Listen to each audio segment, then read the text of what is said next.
I don't have a job and only finished middle school, I told the panelist firmly. I won't let this older woman leech off me anymore. Pack your things and leave. We've been married a long time, so you should be grateful. So, you want a divorce? He asked in a high-pitched voice before storming off. Don't bother coming back.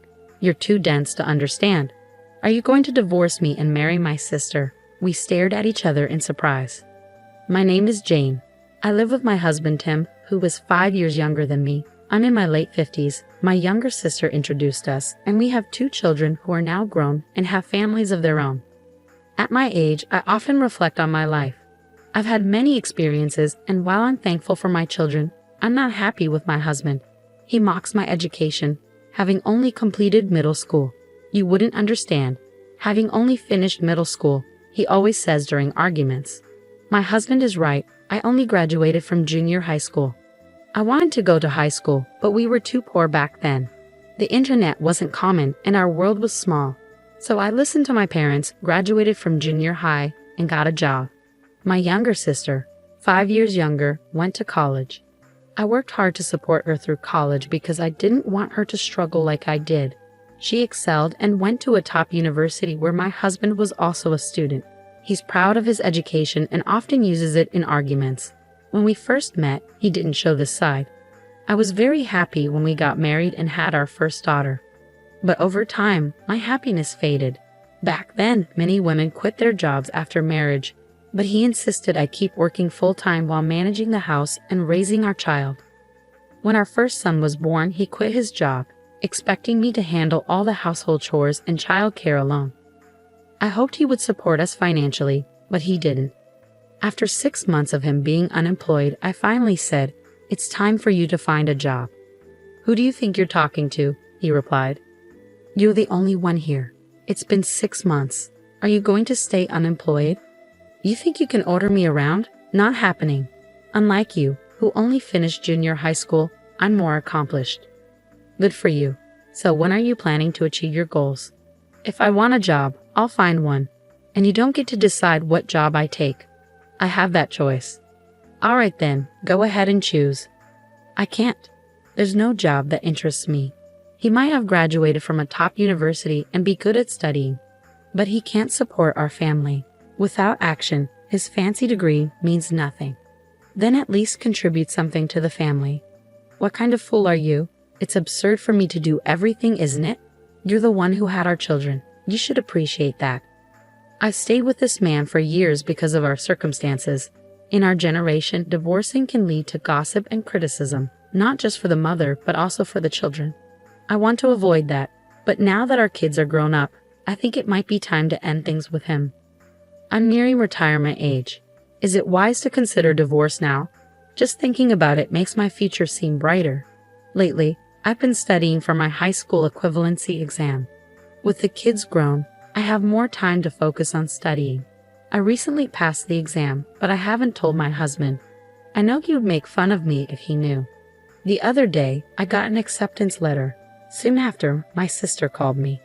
"Hey, are you home?" "I'm on my way." "What's up?" "I'll explain when I get there."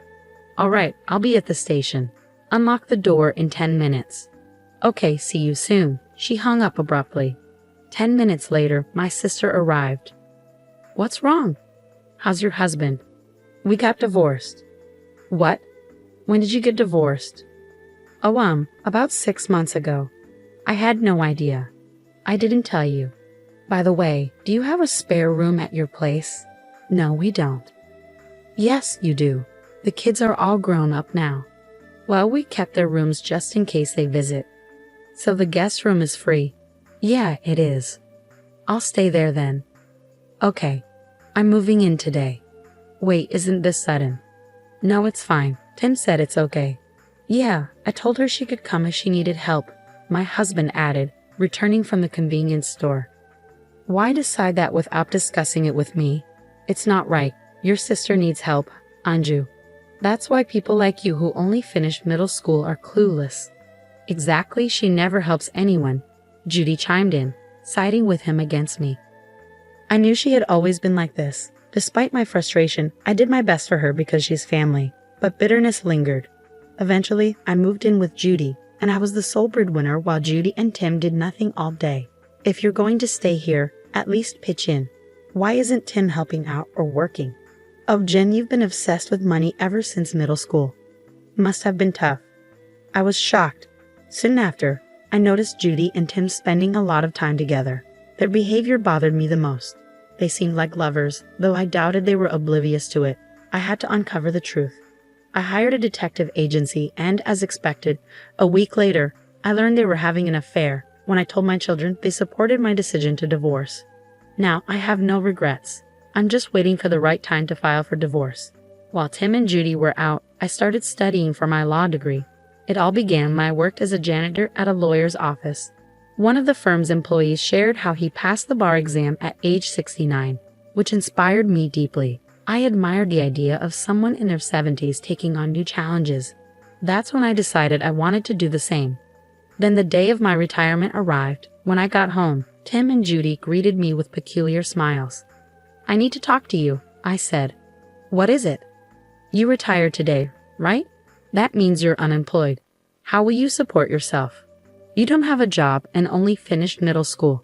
I'm done with this. I won't let an older woman depend on me anymore. Pack your things and leave. Be grateful we were married for so long." "So you want a divorce?" He left with a raised voice. "Don't bother coming back. You know what I mean. Should I spell it out for you? You're not smart enough to figure it out on your own. Are you planning to divorce me and marry Judy?" They exchanged surprised looks and burst into laughter again. "You already knew, so let's get this over with quickly. I don't need you anymore.